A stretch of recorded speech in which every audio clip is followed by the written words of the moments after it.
वो कल हम पढ़ा रहे थे आपको केंद्र राज्य संबंध, जिसमें लगभग उसका 80% हो ही गया था, थोड़ा सा रह गया था।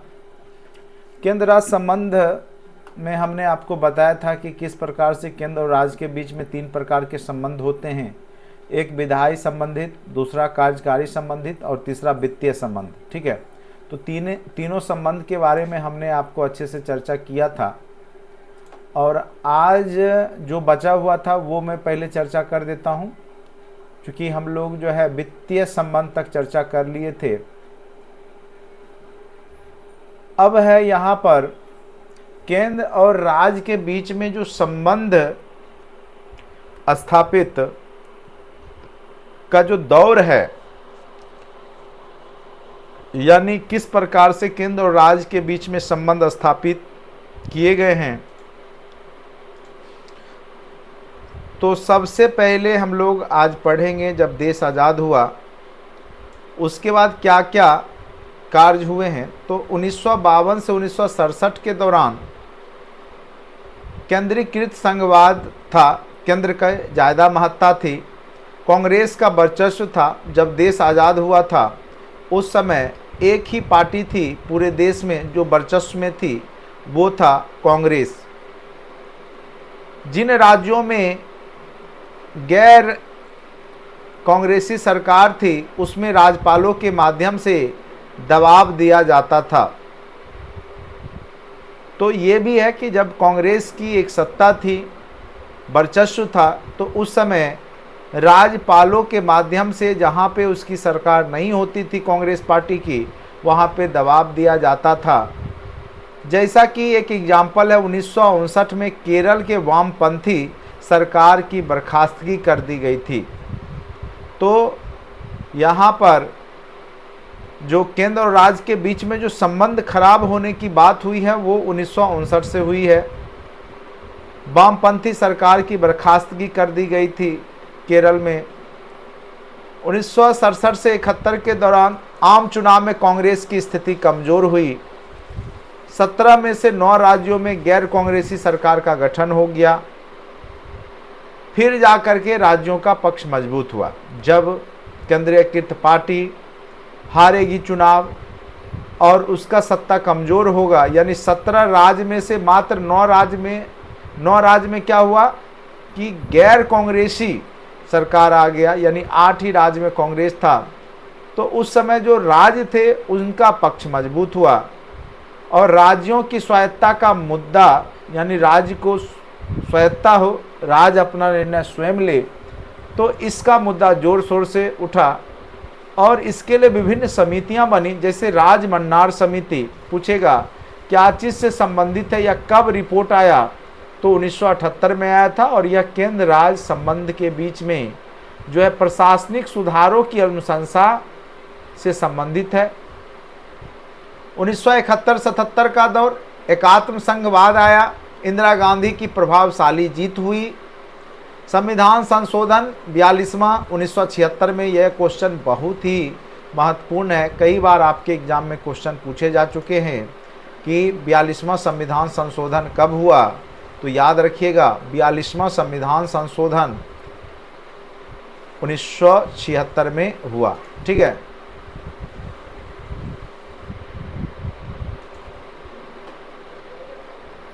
नया संविधान लिखने जैसा, यानी मिनी कॉन्स्टिट्यूशन भी इसको कहा गया है 42वां संविधान संशोधन को। और यहाँ पर केंद्र की शक्ति में बेतहाशा वृद्धि देखने को मिलेगा, चूँकि एक छत्र राज कांग्रेस का आएगा। इंदिरा गांधी एक प्रभावशाली लीडर बन के उभर चुकी है 1971 से 77 के दौर में, और उस समय केंद्र की शक्ति में बहुत ज़्यादा वृद्धि देखने को मिलता है। फिर 1977 से 80 का दौर, जनता पार्टी की सरकार का गठन 1977 में होता है। कई बार क्वेश्चन पूछ देता है, जैसे इस बार राजद पूछ दिया, राजद का गठन कब हुआ। तो इस तरीके से क्वेश्चन जदयू, राजद या किसी भी पार्टी जो भी राष्ट्रीयकृत पार्टी है, राष्ट्रीय पार्टी है या फिर क्षेत्रीय पार्टी है, राज्य स्तरीय पार्टी है, उसके भी ईस्वी सन जरूर याद रखिएगा आप लोग, किस पार्टी का गठन कब हुआ। जैसे कम्युनिस्ट पार्टी 1925 में बना। तो बहुत सारा है वो, ऐसे हम आपको नेक्स्ट जब पढ़ाएंगे जितने भी दलगत जो पार्टियां हैं उसके बारे में बताएंगे, क्योंकि यहाँ से क्वेश्चन पूछा जाता है, तो निश्चित रूप से करवाएंगे आपको वो सब टॉपिक। और 500 से 600 क्वेश्चन के आसपास में आपको ऑब्जेक्टिव करवाऊंगा पॉलिटी का, जो कि नए पैटर्न जो बीपीएससी पूछ रहा है आप लोग को, उस पैटर्न पे आधारित होगा, जो कि क्लास 9 एवं 10 से रिलेटेड क्वेश्चन होंगे, जो कि क्रिएट किए जा रहे हैं। बन जाएगा तो मैं आपको पूरा अच्छे से कॉन्सेप्ट वाइज करवा दूंगा, जिससे कि आपको कोई दिक्कत नहीं होगा। 1980 में फिर जनता पार्टी की सरकार जो है गिर जाती है, और राज्यों की स्वायत्ता को यहाँ पे फिर विशेष महत्व नहीं मिलता है। फिर दोबारा 1980 में इंदिरा गांधी प्रचंड जीत के साथ, प्रचंड बहुमत के साथ लोकसभा में आती हैं, लेकिन दुर्भाग्य से 1984 में इंदिरा गांधी की हत्या कर दी जाती है, और फिर तुरंत ही चुनाव होता है, जिसका फ़ायदा कांग्रेस को मिलता है, और वहाँ पे राजीव गांधी, उनके पुत्र जो हैं इंदिरा गांधी के, वो सत्ता में आते हैं। केंद्र का वर्चस्व क्षेत्रीय दलों और राज्य सरकारों की स्थिति कमज़ोर हो जाएगी, क्योंकि यहाँ पे एक छत्र राज फिर केंद्र का होगा, और राज्य स्तरीय पार्टी फिर कमज़ोर हो जाएगी। तो एक सिलसिलेवार ढंग से आपको समझाने का प्रयास किया गया है कि किस प्रकार से केंद्र और राज्य में केंद्र हावी हो रहा है, कभी राज्य हावी हो रहा है, कभी केंद्र हावी हो रहा है। अब ये क्वेश्चन तो एकदम फेवरेट क्वेश्चन है, सरकारिया आयोग पूरा है, आरएस सरकारिया आयोग 1983 में आया। सरकारिया आयोग 3 सदस्यीय कमेटी था। ये क्वेश्चन बहुत ही महत्वपूर्ण है, वीवीआई है। सरकारिया आयोग क्या चीज़ से संबंधित है, याद रखिएगा। सरकारिया आयोग केंद्र राज्य संबंध के सुधार से संबंधित है, जिसने टोटल 247 सिफारिशें दी थी। इसके तहत कई सारे प्रावधान किए गए, जैसे संविधान में किसी संरचनात्मक परिवर्तन का जरूरत नहीं है, यानी संविधान को अब बदलने की आवश्यकता नहीं संरचना के रूप में। समस्या जो है कुछ उपबंध जो है, अनुच्छेद है, उसके दुरुपयोग की है। मजबूत केंद्र की स्थिति राष्ट्रीय एकता और अखंडता के लिए आवश्यक है, यानी केंद्र अगर मजबूत है तो वो राष्ट्रीय एकता और अखंडता के लिए अत्यंत ही आवश्यक तत्व है। अतः राज्यों की मांग केंद्र शक्ति में कटौती गलत है। अगर कोई राज्य केंद्र को कमज़ोर करना चाह रही है या केंद्र की शक्ति को कमी लाना चाह रही है, तो कहीं ना कहीं वो राष्ट्रीय एकता और अखंडता के लिए जो है सही नहीं है। तो इसी तरीके के बहुत सारे उपाय सरकारिया आयोग में दिए गए, 247 सिफारिशें दी गई। तो सबको तो आपको हम पढ़ा नहीं सकते, बस इतना जानिए, केंद्र राज्य संबंध में सुधार से संबंधित है आपका सरकारिया आयोग, जो कि 1983 में 3 सदस्यीय कमेटी के माध्यम से बना था।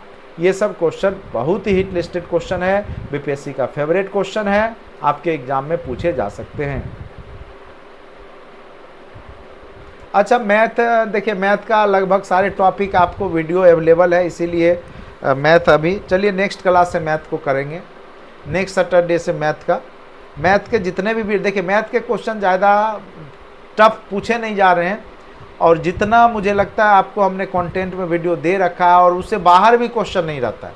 सारे क्वेश्चन लगभग उसी कॉन्सेप्ट पे आधारित पूछे जा रहे हैं बीपीएससी में। टीआरई 1, टीआरई 2, टीआरई 3 में भी जो एग्ज़ाम हुआ, वो सारे क्लासरूम में आप देखिएगा, खोजिएगा तो सारा क्वेश्चन आपको किए कराए मिल जाएंगे। विश्वास रखते हुए उसको पढ़ते रहिए। बाकी फिर से वही चैप्टर, चूँकि मैथ कोई अलग चीज़ है नहीं, फिर लॉगरिथम, फिर वही एलसीएम एचसीएफ, या तो आप पुराने वीडियो जो भी पढ़ाया हुआ है उसको भी आप कंटिन्यू कर सकते हैं। तो ज़्यादा परेशान होने की आवश्यकता मुझे नहीं लगता मैथ के लिए आपको होना चाहिए, क्योंकि मैथ पर्याप्त संख्या में 53-54 वीडियो है, उसको देख लीजिए। साथ साथ जो भी हमने प्रीवियस क्वेश्चन जो सॉल्यूशन करवाएं उसको देख लीजिए। उससे ज़्यादा आपको मैथ में आवश्यकता नहीं है।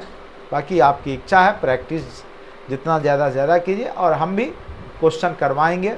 नेक्स्ट सैटरडे को मैथ ही रख देंगे जब आप लोग की इच्छा है, ठीक है।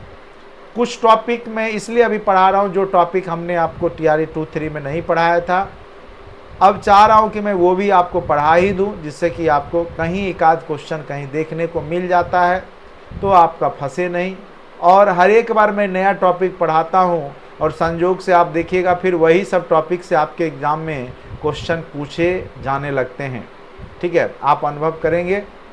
अभी जैसे ये मैं पढ़ा रहा हूँ, आप देखिएगा नेक्स्ट एग्ज़ाम में, याद रखिएगा मेरा बात, 2 से 3 क्वेश्चन पूछ ही देगा, यही पूछ देगा। ठीक है, तो पढ़िए, नया चीज़ भी अगर आपको पिछले TRE 2 में नहीं या TRE 3 में नहीं पढ़ा पाए तो अब मौका मिल रहा है, पढ़ा दे रहे, तो पढ़िए, अच्छे से समझिए, हर एक चीज़ को समझे रहिएगा, कब क्वेश्चन कहाँ आ जाए कहना मुश्किल है। पुंछी आयोग, नाम है न्यायाधीश मदन मोहन पुंछी। 5 सदस्यीय आयोग का गठन किया गया था, जिसकी सिफारिश थी राज्यपालों की नियुक्ति केवल केंद्र सरकार की इच्छा पर नहीं, बल्कि उसमें राज्य सरकारों की भी इच्छा होनी चाहिए। यानी दोनों को यहाँ पर जो है केंद्र और सरकारों की इच्छा पर नहीं, वरन इनके कार्यकाल 5 वर्ष का होना चाहिए। अभी क्या है कि राज्यपाल जो है राष्ट्रपति के इच्छा पर्यंत बने रहते हैं, कोई कार्यकाल फिक्स नहीं है, जब तक राष्ट्रपति चाहे इच्छा रखे तब तक बना के रख सकते हैं। किसी भी राज्य के राज्यपाल जो है वो बने रह सकते हैं राष्ट्रपति की इच्छा अनुसार, लेकिन पुंछी आयोग ने सिफारिश किया था कि 5 साल का ही होना चाहिए पीरियड। राज्यपालों को विश्वविद्यालय के कुलपति या अन्य वैधानिक पद धारण नहीं करने का प्रावधान किया जाना चाहिए। राज्यपाल को ये कुलपति या वाइस चांसलर का पद या वैधानिक पद नहीं देना चाहिए। अनुच्छेद 352 और 356 जो राष्ट्रीय आपात जो है उसका विकल्प एकदम अंतिम होना चाहिए। जब बिना कोई इसके लगाए अगर काम हो जाए तो पहले वो देखना है, लास्ट में ये 352 356 लगाने का प्रावधान होना चाहिए। और अनुच्छेद 355 के अनुसार राज्यों की सुरक्षा करना संघ की जिम्मेदारी है। ये क्वेश्चन पूछ देगा कि राज्यों की सुरक्षा करना केंद्र की जिम्मेदारी है, वह किस अनुच्छेद के तहत ऐसा चर्चा किया गया है? तो अनुच्छेद 355, अनुच्छेद 355 याद रखेंगे। अब देखिए बहुत सारे जो संबंध हैं, जैसे इस बार पूछ दिया था कि किन 2 राज्यों के बीच में नदी जल विवाद है। ठीक है, जैसे आपका कर्नाटक है, तमिलनाडु है, तो कई राज्य हैं जो कि नदियों के लेके गोदावरी, कृष्णा, कावेरी, कावेरी जल विवाद है। जैसे भारत और पाकिस्तान के बीच सिंधु नदी जल विवाद है, तो वो तो देश स्तर का है। लेकिन राज्यों का जो नदी विवाद है उसके लिए भी जो अंतर्राज्यीय परिषद बनाए गए हैं, जो कि केंद्र राज्य संबंध बनाने हेतु जरूरत है।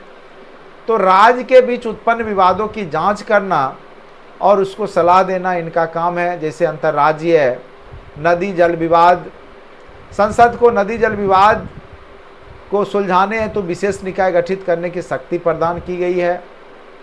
इसके तहत जो संसद है अंतर्राज्यीय नदी जल विवाद संगठन बना रखा है। फिर पूर्वोत्तर परिषद, जो उत्तर पूर्वी जो प्रदेश हैं, राज्य हैं, जिसको हम लोग जो छोटे छोटे कह सकते हैं अनुसूचित क्षेत्र हैं, पहाड़ी दुर्गम एरिया वाले पूर्वोत्तर राज्य, उसके लिए अधिनियम जो है 1971 में पारित किया गया।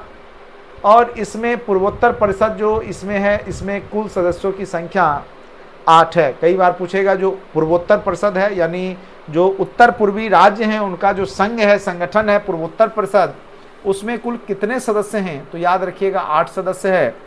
पहला है जैसे असम है, मणिपुर है, मिजोरम है, अरुणाचल प्रदेश है, नागालैंड है, मेघालय और त्रिपुरा, सिक्किम। ये 8 प्रदेश, जो 8 राज्य हैं, जो कि कह सकते हैं आप अनुसूचित क्षेत्र में ही आते हैं, वो पूर्वोत्तर परिषद के सदस्य हैं। क्षेत्रीय परिषदों की तरह कार्य क्षेत्र की सुरक्षा, लोक व्यवस्था संबंधी मामलों की समीक्षा करना। क्षेत्रीय परिषद एक गैर संवैधानिक निकाय है, किंतु संवैधानिक निकाय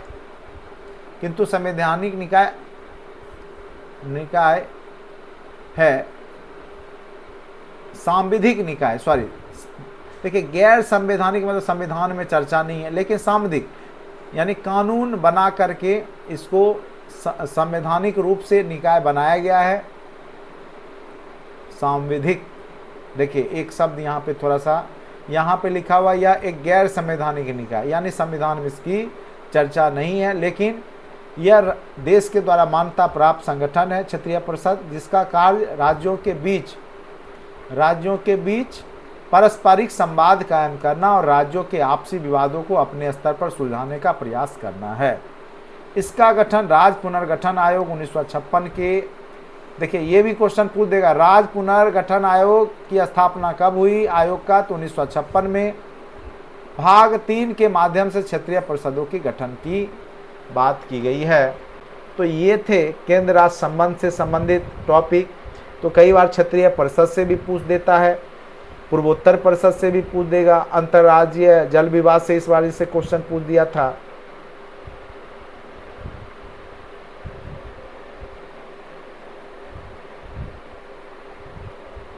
चलिए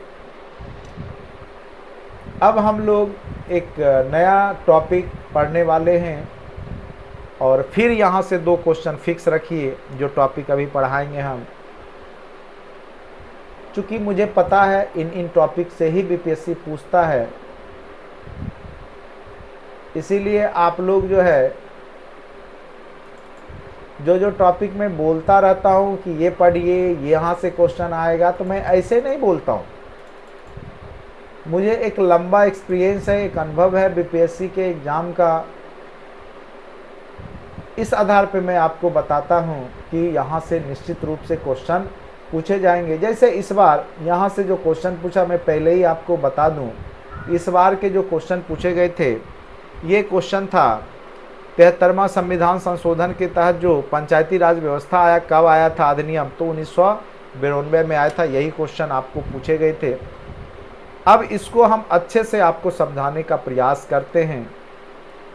निश्चित रूप से गारंटेड 2 क्वेश्चन इस टॉपिक से फिक्स रखिएगा, चाहे आप एचएम के एग्ज़ाम में बैठिए, चाहे प्रशासनिक सेवा में बैठिए, चाहे टीआरई के एग्ज़ाम में बैठिए, 2 क्वेश्चन फिक्स रखिएगा। और ये पीडीएफ में अभी आपको व्हाट्सएप ग्रुप में मैं भेज दूंगा, या मैं शायद भेज भी दिया हूँ, और आपके कंटेंट में भी पड़ा हुआ होगा। ठीक है, सारा टॉपिक आपको एक जगह कलेक्ट करके उसमें पॉलिटी नाम से बनाया हुआ है। तो उस पीडीएफ को डाउनलोड करके प्रिंट करा के लाइन बाय लाइन पढ़िए, बहुत ज़्यादा आपको फ़ायदा करेगा।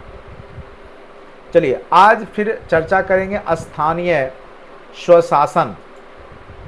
ये सब टॉपिक ऐसे हमने पढ़ा रखा है, चूँकि क्वेश्चन बार बार आते हैं तो मैं भी बार बार इसको पढ़ाता हूँ कि आप लोग के जहन में रहे, आपको याद हो जाए, रटा जाए आपको कि ये सब क्वेश्चन पूछे, तो आप एकदम इजी मोड में बनाइए। और लगभग लोग जो लोग पढ़ रहे हैं अच्छे से, अगर 6 महीना अगर आप मेरे वीडियो को, मेरे पीडीएफ को पढ़ते रहते हैं, तो निश्चित रूप से आपका एक कॉन्सेप्ट डेवलपमेंट हो जाता है, जो कि आपके एग्ज़ाम में आपको लग जाएगा कि हमने कुछ सीखा, हमने आज तक तो हमने कुछ पढ़ा ही नहीं था और आज जाके आप पढ़ रहे हैं। तो इस तरीक़ा का आपको अनुभव होने लगेगा, बशर्ते आप उसको सुनिएगा, पढ़िएगा तब। ठीक है, बाकी केवल ऑब्जेक्टिव करा देने से काम नहीं होगा। सब्जेक्टिव पढ़िए, ऑब्जेक्टिव तो आपके पास रहता ही है, लूसेंट ऑब्जेक्टिव है, या अन्य संसाधन का यूज करके ऑब्जेक्टिव बना सकते हैं, या हमारे में सेट में भी बहुत सारे क्वेश्चन हैं, वो सब बनाते रहिए, देते रहिए। चलिए टॉपिक है स्थानीय स्वशासन। इसी को हम लोग पंचायती राज व्यवस्था भी कह सकते हैं। पंचायती राज व्यवस्था जो आपके डीपीएसपी का जो पार्ट था, गांधी जी के सपनों का जो भारत है, पंचायती राज व्यवस्था, जिसको कि अनुच्छेद 40 में डीपीएसपी राज के नीति निर्देशक तत्व में स्थान दिया गया है, उससे रिलेटेड आज हम लोग पढ़ेंगे। अभी गांव एवं जिला स्तर के शासन को स्थानीय स्वशासन कहते हैं। समझ गए? क्लियर है? जो गांव में या जिला स्तर के जो लोकल बॉडी वहाँ शासन करते हैं, उसी को स्थानीय स्वशासन कहा जाता है। यहाँ इससे आशय ऐसे शासन से है जिसका राजनीतिक विस्तार आम आदमी के हाथों में हो, यानी जहाँ पे शासन आम आदमी चलाए, तो उसी को हम लोग क्या कहेंगे? स्थानीय स्वशासन, जिसमें वे अपने स्थानीय समस्याओं का निराकरण स्वयं करें। कर सकें और प्रशासन में निर्णायक भूमिका अदा कर सकें। ठीक है, प्रशासन में निर्णायक भूमिका अदा कर सके तो इसी को स्थानीय स्वशासन कहा जाता है। यानी जब गांव या जिला स्तर के व्यक्ति शासन में भाग लें और वो अपने समस्याओं का निराकरण स्वयं कर सके तो ऐसे प्रशासन या शासन को हम लोग स्थानीय स्वशासन की संज्ञा देते हैं। स्थानीय स्वशासन में विकेंद्रीकृत शासन व्यवस्था होता है, याद रखिएगा। विकेंद्रीकृत एक होता है केंद्रीकृत, सबको एक साथ जोड़ देना, केंद्रीकृत करना, विकेंद्रीकृत करना यानी तोड़ देना। ठीक है, तो ये विकेंद्रीकृत शासन व्यवस्था है। यानी हमारा जो केंद्र है राज्यों में बढ़ता है, राज्य जिला स्तर, फिर प्रखंड स्तर, फिर आपका ग्राम पंचायत स्तर पे बढ़ता है, तो वही विकेंद्रीकृत करना हुआ।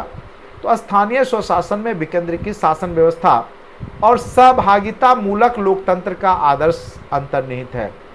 अब कहिएगा सहभागिता मूलक यानी पार्टिसिपेट करना, चूंकि जनता पार्टिसिपेट करती है चुनाव में, लोकल चुनाव में, चाहे वार्ड कमिश्नर का हो, चाहे जो आपका प्रमुख मुखिया का चुनाव हो, चाहे सरपंच का चुनाव हो, तो इसमें कौन पार्टिसिपेट करता है?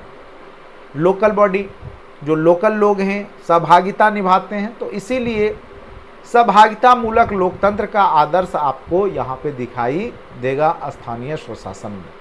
उम्मीद करते हैं यहाँ तक आपको अच्छे समझ में आ गया होगा। अब एक क्वेश्चन बार बार पूछा जाएगा कि स्थानीय स्वशासन की शुरुआत किसने किया था? बहुत ही महत्वपूर्ण क्वेश्चन है, VVI है। लॉर्ड रिपन ने 1882 ईस्वी में स्थानीय स्वशासन संबंधी प्रस्ताव दिए थे, जिसे स्थानीय स्वशासन संस्थाओं का मैग्ना कार्टा कहा जाता है। तो स्थानीय स्वशासन के जनक अगर पूछ दिए जाए तो आप बोल सकते हैं इजीली लॉर्ड रिपन। बहुत ही महत्वपूर्ण क्वेश्चन है, फिक्स रखिएगा। यह क्वेश्चन आपको फिर TRE के एग्जाम में आपको देखने को मिलेगा। स्थानीय स्वशासन के जनक किसको कहा जाता है? तो स्थानीय स्वशासन का जनक लॉर्ड रिपन को कहा जाता है। किसको कहा जाता है? तो याद रखेंगे लॉर्ड रिपन को स्थानीय स्वशासन का जनक कहा जाता है। महात्मा गांधी स्थानीय स्वशासन के विचार के प्रमुख प्रतिपादक थे। आपको पहले ही हमने बता दिया कि गांधी के सपनों का जो भारत है वो स्थानीय स्वशासन में ही वास करता है। इनके समर्थक थे दादा भाई नौरोजी, डॉक्टर राजेंद्र प्रसाद, लाला लाजपत राय। ये सब गांधी जी के स्थानीय स्वशासन के समर्थक थे। यानी स्थानीय स्तर पे शासन हो इस बात को लेकर के समर्थन करते थे गांधी जी का कौन कौन लोग? दादा भाई नौरोजी, जिसको कि grand old man of India कहा जाता है, जो कि आपके एग्जाम में TRE के एग्जाम में पूछा हुआ क्वेश्चन है। दूसरा है भारत के प्रथम राष्ट्रपति डॉक्टर राजेंद्र प्रसाद, और लाला लाजपत राय, लाल बाल पाल, गरम दल के नेता के रूप में जाने जाते हैं। तो ये सब स्थानीय स्वशासन के समर्थक में से हैं।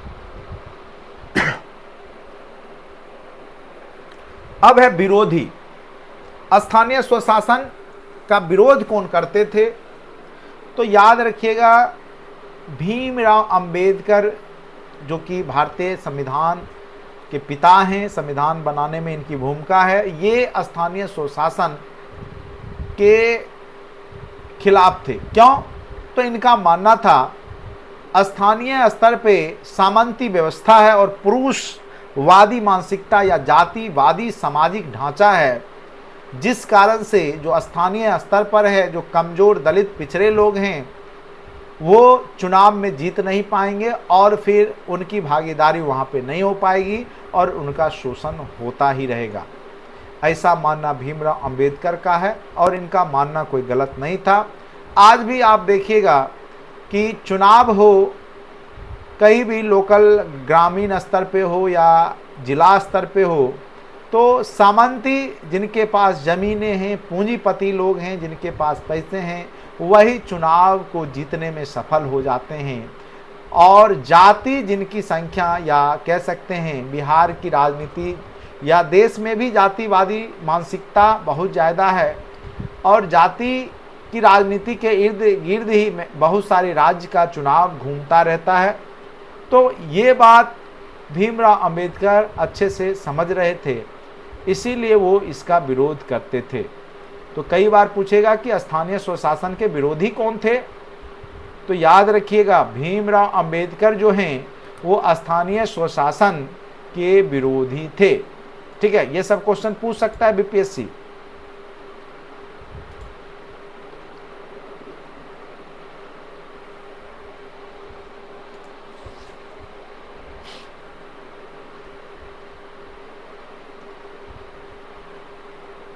अब है संविधान सभा में स्थानीय स्वशासन को नीति निर्देशक तत्वों के अनुच्छेद 40, यही क्वेश्चन अभी आपके टीआरई 1 में पूछे गए थे। स्थानीय स्वशासन को नीति निर्देशक, जो राज्य के नीति निर्देशक तत्व है, उसके किस अनुच्छेद में चर्चा की गई है, तो याद रखेंगे अनुच्छेद 40। 2 अक्टूबर 1952 को देश के 55 विकास खंडों में सामुदायिक, ये क्वेश्चन इस बार पूछा था, सामुदायिक विकास कार्यक्रम की शुरुआत कब हुई थी, यह क्वेश्चन टीआरई 3.0 में पूछे गए थे। तो 1952 2 अक्टूबर 1952 को, और कितने प्रखंड में, विकास खंड में, तो 55 विकास खंडों में सामुदायिक विकास कार्यक्रम की शुरुआत की गई थी, जो कि पंचायती राज की पृष्ठभूमि को तैयार करता है। 1950 से 52 के चरणबद्ध प्रयासों के बाद 73वां और 74वां संविधान संशोधन द्वारा स्थानीय स्वशासन को संवैधानिक दर्जा मिला। ठीक है, इससे पहले केवल वार्तालाप होता था, लेकिन स्थानीय स्वशासन को संवैधानिक दर्जा प्राप्त नहीं थी। पंचायती राज व्यवस्था से संबंधित बहुत सारी समितियां बनी, जिसमें कि एक समिति का नाम है बलवंत राय मेहता समिति। याद रखिएगा, अत्यंत ही महत्वपूर्ण है। 1957 ईस्वी में बलवंत राय मेहता समिति का गठन किया गया था, जो कि त्रिस्तरीय ढांचा बनाए जाने की बात कही थी। ग्राम स्तर पे ग्राम पंचायत, प्रखंड या ब्लॉक स्तर पे पंचायत समिति, और पंचायत समिति अध्यक्ष हो जाता है, जिसको हम लोग प्रमुख कहते हैं, और जिला स्तर पर जिला परिषद अध्यक्ष। ठीक है, तो इस प्रकार से 3 स्तर में पंचायती राज व्यवस्था को ढांचागत किया गया था। किसके रिपोर्ट के अनुसार, तो याद रखिएगा बलवंत राय मेहता समिति। 1950 में राष्ट्रीय विकास परिषद ने बलवंत राय मेहता समिति की सिफारिशों को स्वीकार किया। नहीं, 1950 नहीं होगा, ये 1958 होगा। ठीक है,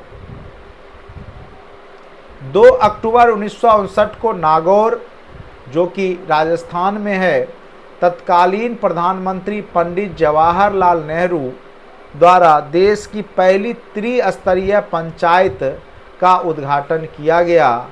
अत्यंत ही महत्वपूर्ण क्वेश्चन है वीवीआई कि सबसे पहले पूरे देश में कहां पर पंचायती राज व्यवस्था की शुरुआत की गई थी, तो याद रखिएगा 2 अक्टूबर यानी गांधी जयंती के अवसर पर नागौर जिला राजस्थान में पंचायती राज व्यवस्था की शुरुआत की गई थी 1959 ईस्वी में। और प्रधानमंत्री उस समय कौन थे, तो पंडित जवाहरलाल नेहरू। दूसरा, 11 अक्टूबर 1959 को यानी 9 दिन बाद आंध्र प्रदेश के महबूब नगर जिले के साध नगर विकास फंड में इसकी शुरुआत की गई थी पंचायती राज व्यवस्था का। तो पहला और दूसरा ही महत्वपूर्ण होता है, इसीलिए याद रखिएगा, पहला को तो एकदम नहीं भूलिएगा। नागौर जिला राजस्थान में पंचायती राज व्यवस्था की शुरुआत 1959 में 2 अक्टूबर 1959 को किया गया था। ठीक है, उम्मीद करते हैं यहाँ तक आप लोग को कोई दिक्कत नहीं हो रहा होगा। चलिए,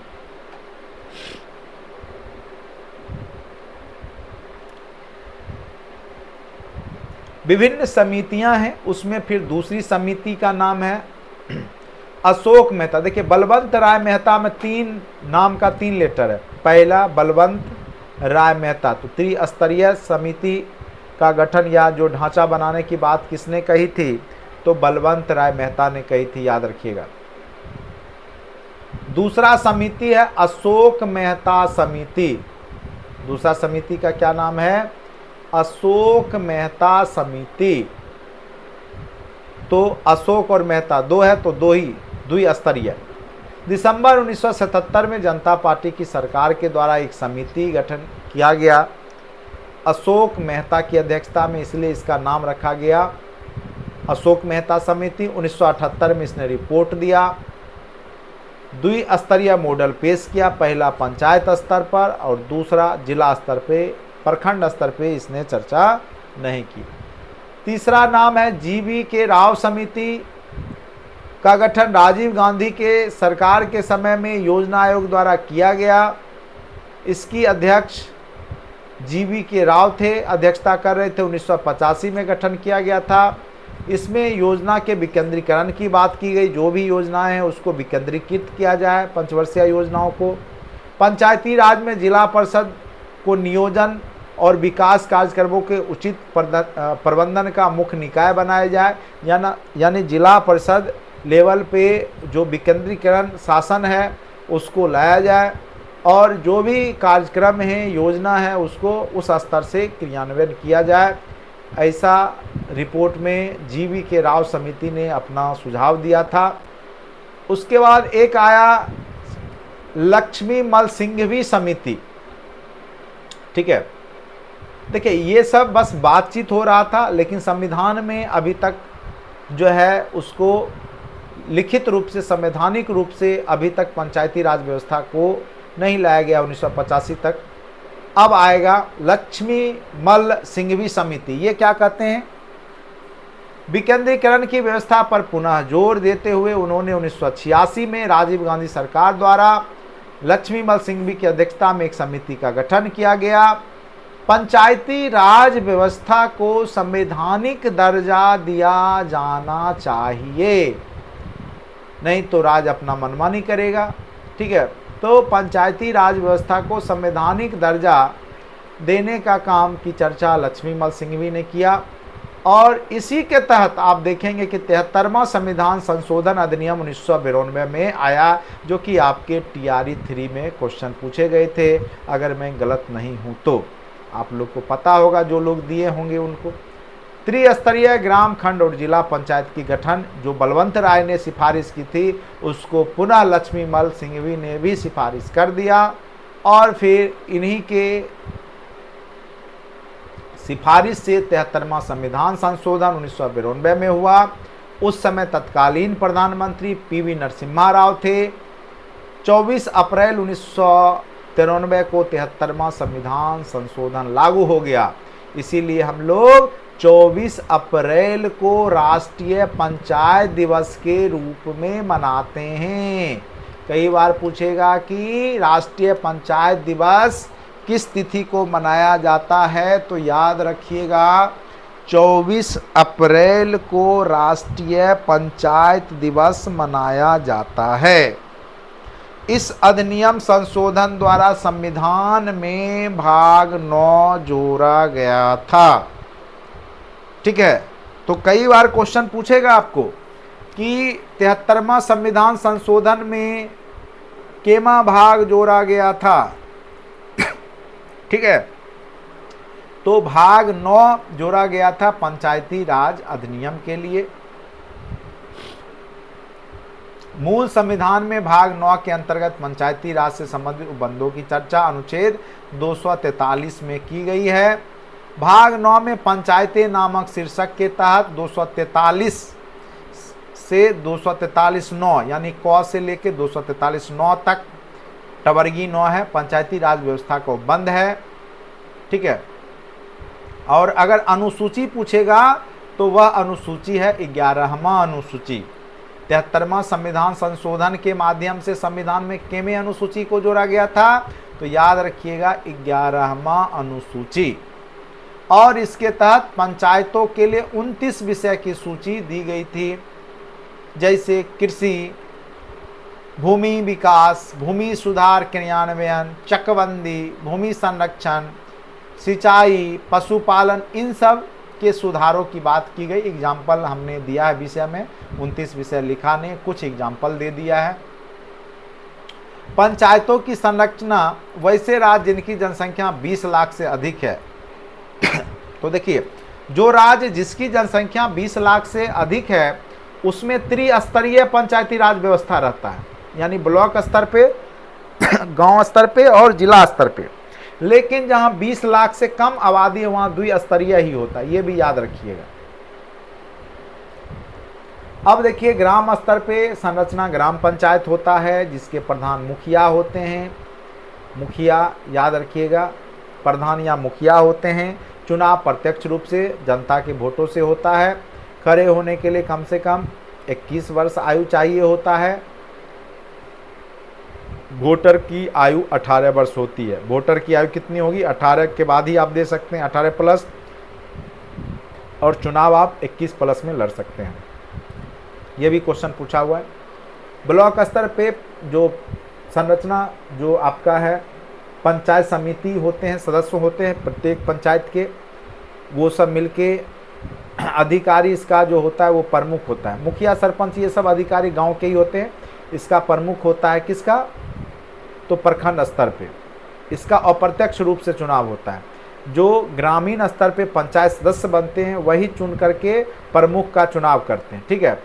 जिला स्तर पे जिला पंचायत होता है, जिला परिषद कह सकते हैं, जिला परिषद इसको कर लीजिए, अच्छा रहेगा। और इसके जो जिला परिषद सदस्य होते हैं वो चुन करके एक अध्यक्ष या चेयरमैन बनाते हैं।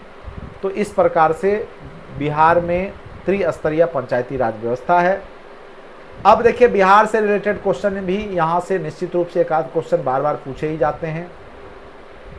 बिहार में ग्राम पंचायतों के गठन हेतु स्वतंत्रता प्राप्ति के पश्चात वर्ष 1947 में ही बिहार पंचायती राज अधिनियम पारित किया गया था।